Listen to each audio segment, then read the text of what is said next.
Hello, I'm Pamela Davis. Welcome to episode 202 of the Well Done Life podcast.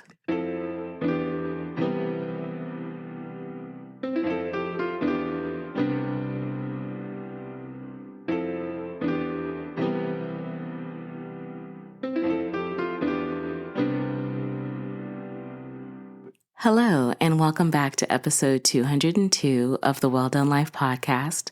I'm your host, Pamela Davis. If you are new here, hey, how are you? I am so glad that you're here this week. I hope you will stay for a very long time and bring lots of friends. And for those of you that have been here before, you guys know the deal. I love you deep. Thank you so much for continuing to rock with me. Believe me, I would not be at this point without you, and I am so grateful that you are here. And of course, I always want you to bring friends to the party. That's very, very important. Before we get started with this week's episode, it's really important for me to be very foundational. I like to make sure that we start this party off right, that we are building this foundation right, because this is a safe space. And so when we're building a space, a house, we need to make sure that our foundation is strong. So I want to make sure that everyone understands why we're here and what we are about. And that means that we have to talk about our two foundational tenets, which are clarity and love. Clarity is really straightforward. I just want to make sure that you understand that I believe in women. I believe in us. I believe in the power of us. And we need spaces where we can be our most authentic self, where we can share and be vulnerable and be inspired. And that's what we do here in this space. So welcome. I hope you will stay, like I said earlier, for a very long time. And then that leads me to my other foundation, which is love. Everything that we do in this space will be rooted in love. So my hope is that when I am sharing my journey and sharing the journeys of other women, that you see yourself, that you see things that will show you that if they can make it, I can make it too. That if they overcame it, I can overcome it too. That you can stand in the fullness of your story, that you can be vulnerable, that you can be honest and be inspired and inspire yourself because you realize either how far you've come or that the work is just beginning and that you're going to get in there. So I hope that you understand that this space is for us and it will always be for us. And I am so inspired and grateful to have you here. So with that, I would like to take an opportunity to kind of shift things a little bit. I always tend to start my podcast with prayers because I want to pray. That's my way of showing love because I truly do believe that the power of us coming together in prayer magnifies things and that my prayers don't go out void. And this week in particular, especially coming off of the election, I feel that maybe this whole episode is a prayer. I do. I really do. And I'm trying to figure this out. I've been trying to figure out how I wanted to communicate what I wanted to say because I have a whole range of emotions. I'm sure you all do too. And it's like, how do you process in the best way possible? And for me, I feel like the best way for me to process, the best way for me to be honest is just to speak about what's in my heart and obviously speak about where I want to see us go and hopefully what we learned from this experience that we are having right now. Because believe it or not, this is a learning experience. Oh yes, we are about to learn some really serious lessons right now. But that is what we need. It's what we need. It's what's time.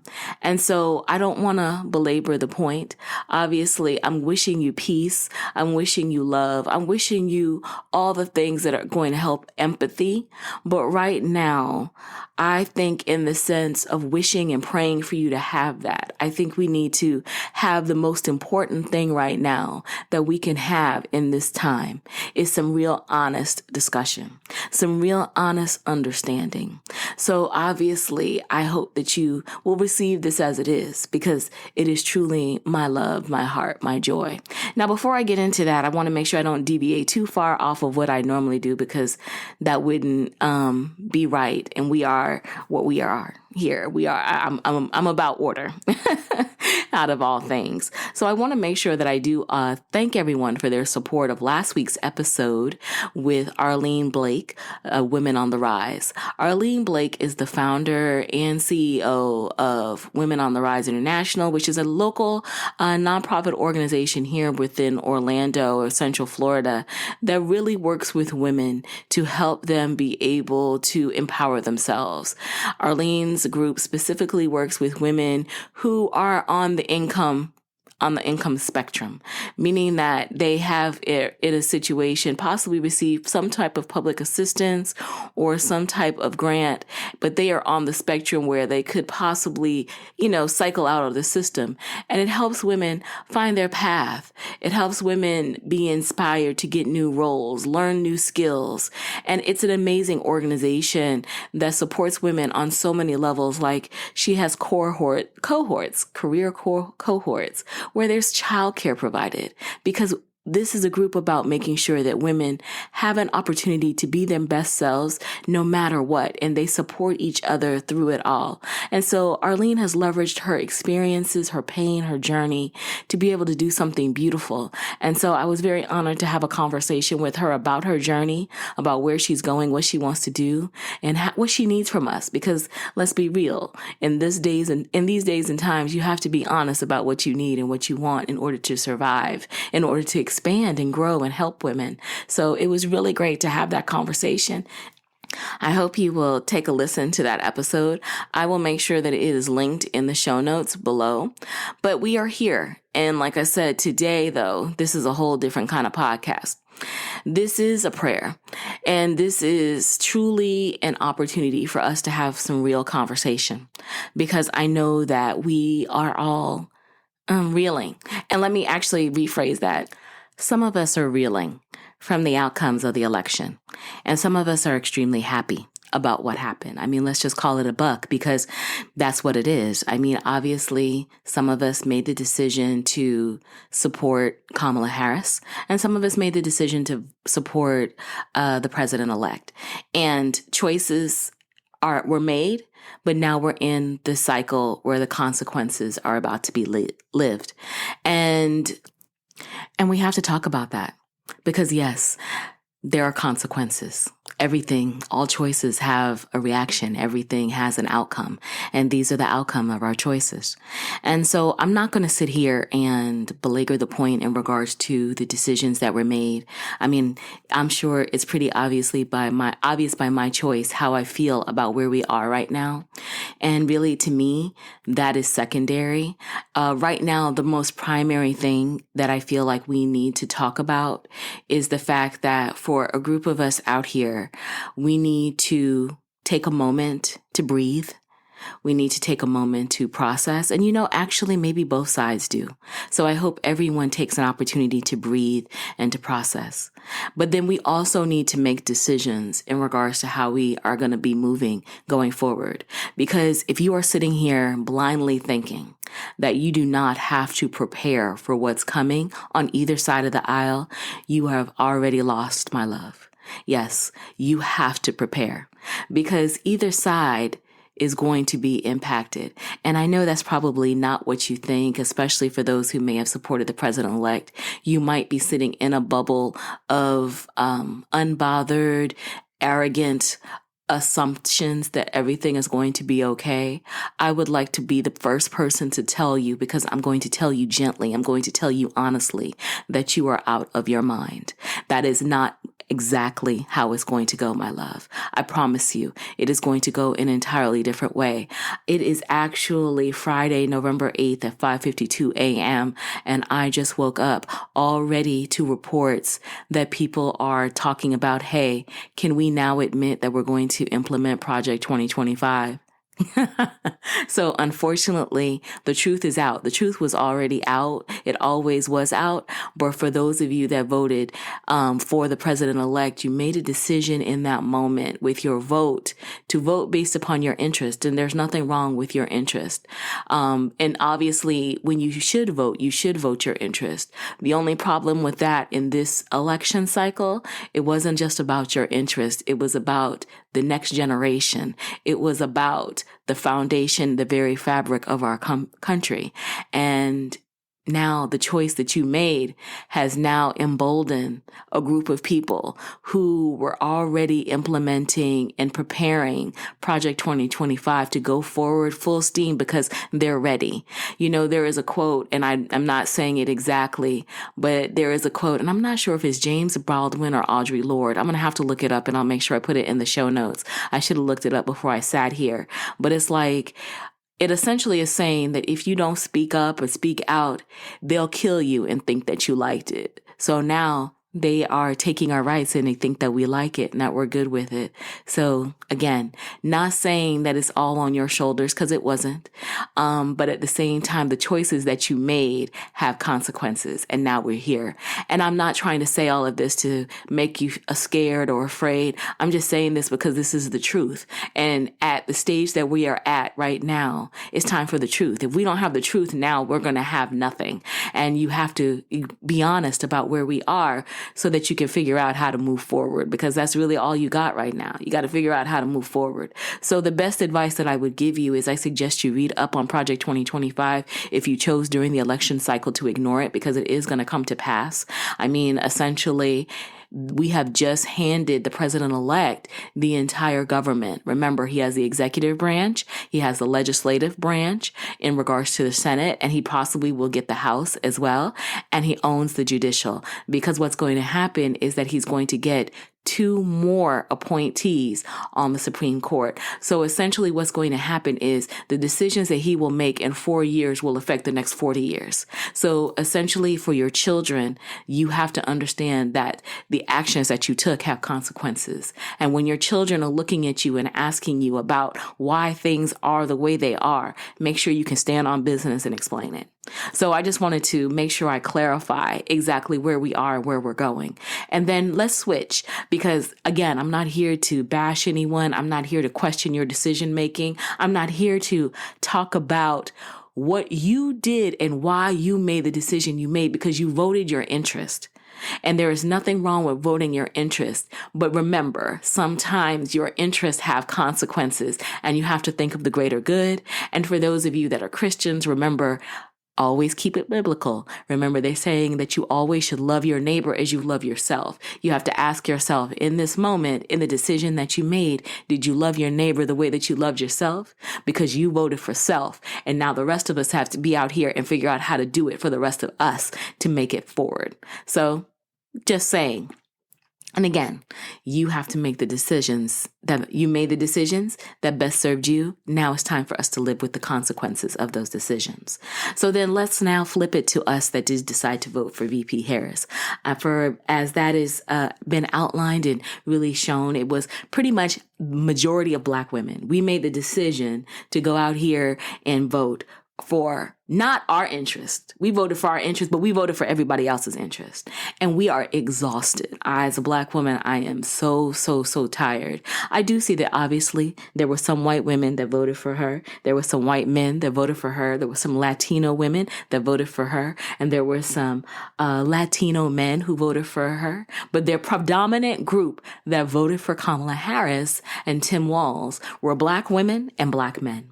And yeah, for Black men, obviously we would love a higher percentage, but I want to thank you personally for showing up and showing out for VP Harris and Tim Walz, because they were a great team. They were a team that represented normal.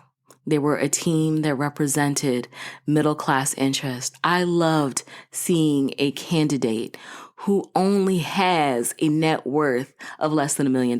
I did. I know that that might sound crazy, but I did. I actually like seeing that, because that meant that this man understands what it's like to have a family, that understands what it's like to truly be the middle class and to work hard and to be able to make it there. He's not the elite. This was an opportunity for us, regular people, to actually be represented in government. And at the highest level. And that was such a good feeling.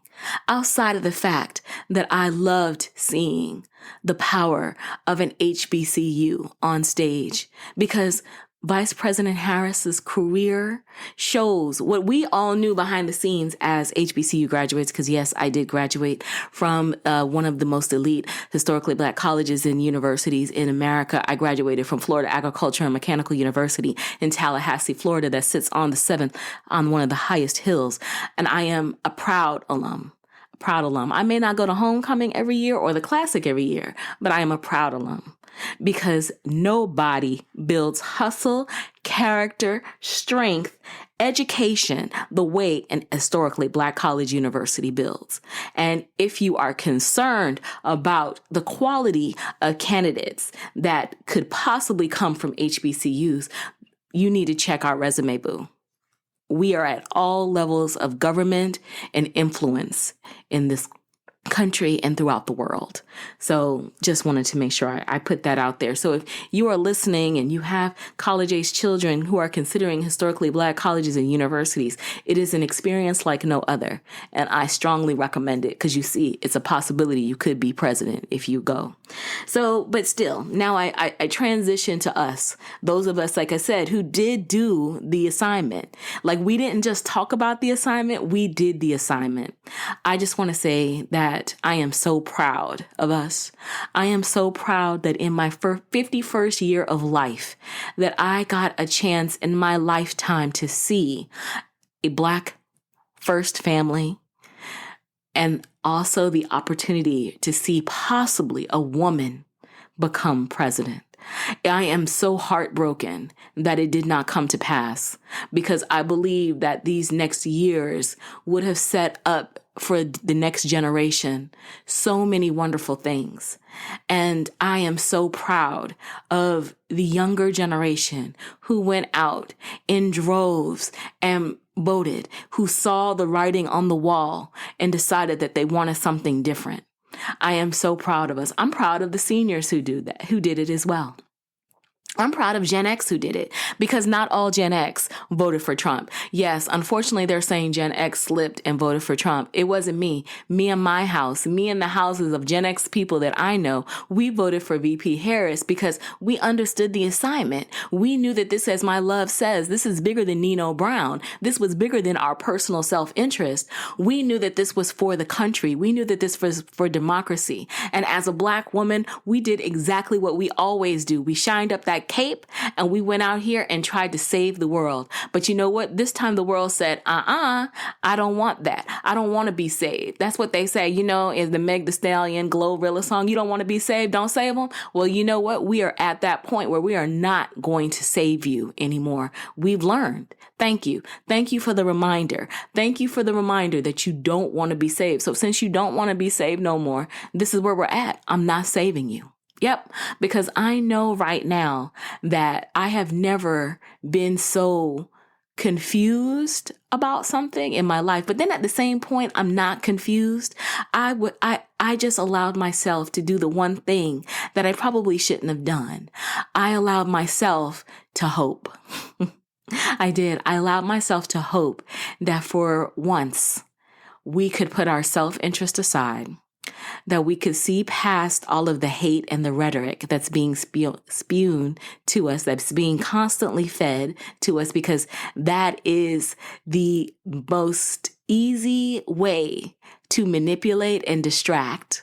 Because unfortunately, as a country, we have proven that we are easily distracted, that we would put all of that aside for the common good, that we would put that aside for democracy. But unfortunately, even that wasn't enough.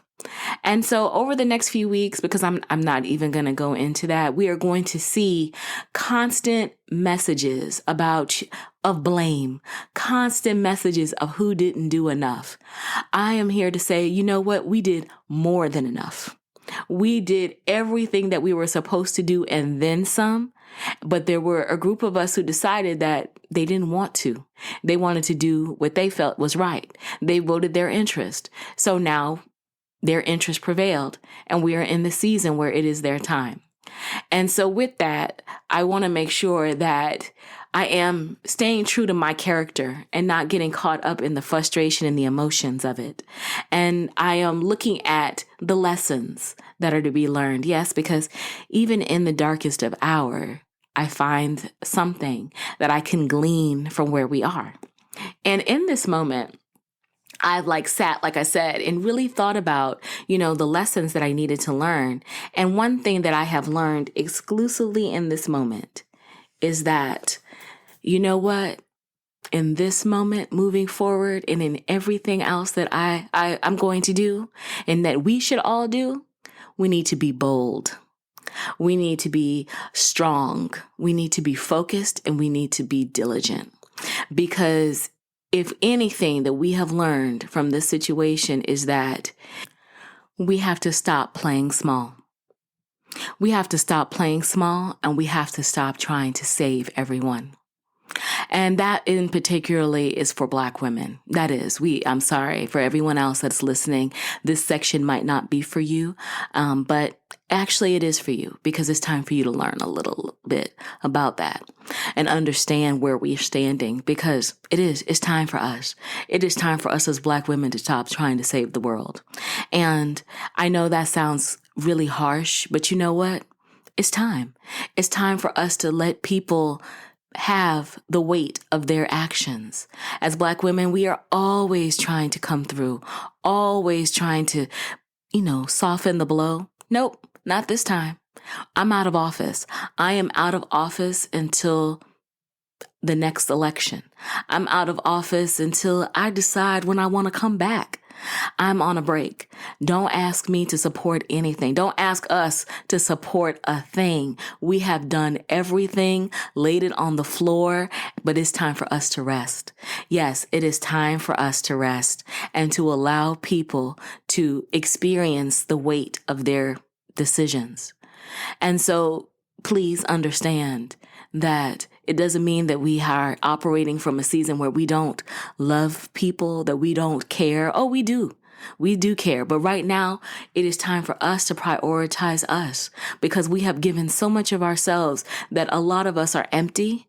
And I refuse to be an empty shell. I refuse to allow all my good energy, all my youth, all my magic and essence to be sucked out so that I can look like some dry, bitter old prune and not be here as the full, vibrant woman of myself, because now it's time for me to hunker down. Remember, all actions have outcomes. All things have consequences. And so I now have to hunker down, focus on my family, focus on what my things are so that I can be prepared for the outcome. So that's why I said earlier, if you think that what's coming is not coming for you, you are sadly mistaken. You are out of your mind. And I say that humbly with the most love possible, of course. So it is time for you to do the exact same thing. And I wish you well on that journey. I do. Because right now, what I'm about and what my sisters are about is we're about the business of us. So let us be. And I hope that you will find your peace along the way. But then shifting, because it is really that simple. That doesn't really require a lot of explanation. Going back to the other side, to the lessons that are learned. Be bold. Yes, it is time to be bold. It is time to stop playing ourselves short, because this cycle of election has shown that you need to stop playing yourself short. Like, you need to be bold. Like, when you put forth energy, hard work and effort, good things can happen. They can. But you got to be bold about it. We need to stop playing in our faces. We need to stop believing that we can't accomplish the goal, that we can't set up the business, that we can't achieve. We need to stop. We need to be so bold, because we have seen how mediocrity can be elevated. Let's see what excellence can do. Let's see what boldness can do. We need to be consistently about the business of us, because as we have seen, you can be a felon. You could be a convicted felon and be the president-elect of the United States. So it should be a clear indication to you that you should be able to do anything that you put your mind to out here. And so I do. And I know that sounds crazy, but that is a positive thing, because that should help us take the limits off that we place on ourselves. We should no longer be trying to play small. We should no longer sit up here and allow people to play in our face anymore. We should be out here achieving, striving, working hard for what we want, because it does take consistency to achieve these goals. Like, I'm not going to pretend, like I said before in a previous episode, it takes hard work and consistency in order to achieve in any area of your life. But it also takes boldness. It also takes an unfettered belief that you deserve to be on this level, that you deserve to achieve this goal. And you have to have that unfettered faith in yourself. You do, because God can give you the vision. He can make it plain. He can help you understand where you're going to go. But ultimately, God gives you choices. And remember, your choices have consequences, as we just discussed earlier. So if you know that something is for you, then go out here and put forth all the energy to do it and to stand fully in it and be bold, because it's your time. And so I am personally inspired to realize that in this moment in time, I got to stop playing small. That was the reminder that I needed. That's right. I am in the season of unshakable faith, unshakable abundance, unshakable strength. And if I'm going to be unshakable, that's the one thing that I was missing. That's the one thing that I was allowing myself to be held back by. I wasn't playing bold enough. So you know what? I want to thank this season, this cycle that we have just survived, for showing me that I need to be bold, because people will sit here and play in your face. That's exactly what happened. And they still won. And so now it's our time to win. It's our time to do the work. It's our time to get focused. And we are built for this. Yes, as Black women, we are built for seasons such as this. So I am going to seize the moment. I am inviting my other sisters to seize the moment. I'm inviting every other group. Maybe you need to figure out how to seize the moment, but we need to seize this moment and get strong, get focused, get bold, and get it done. Because again, things have consequences, and we're in the end game now. So now we need to figure out how we're going to move accordingly, and we need to move. And we need to move in silence and in violence. So yeah, that's why I said we're out of office. We're done. I know for myself, I am definitely going to be very strategic, support, and I'm going to be, hopefully continue to be a positive light for women. I am. This group is not changing. That's what we're due. But I am just making the decision for myself. I'm hunkering in. I'm taking it out of office on this one. For the next few years, don't miss me. Miss me with the bullshit, because I have given, I have spoken, I have used my words and my energy. I have tried to be the superhero woman that I was born to always be for everybody. And I have realized that it's not needed. It's not wanted. It's not welcomed. So let me fold my cape up, get myself some rest, preserve the moisture in my skin and my youthful appearance, and hunker down and build beautiful things that will elevate women. So that's what I'm going to do. And I'm going to go out here and be bold and do what I need to do. I suggest you do the same. And one other thing that I do want to say, as we are, processing this time. And as I'm sure you're probably kind of getting a sense of, this episode is probably going to be a little shorter because, it's just, again, I'm preserving my energy and focusing. One thing I do want to say for both sides that we all need to really get to that point of being able to do, it's time for you to stand on business. It is. A lot of y'all are still hiding in the shadows.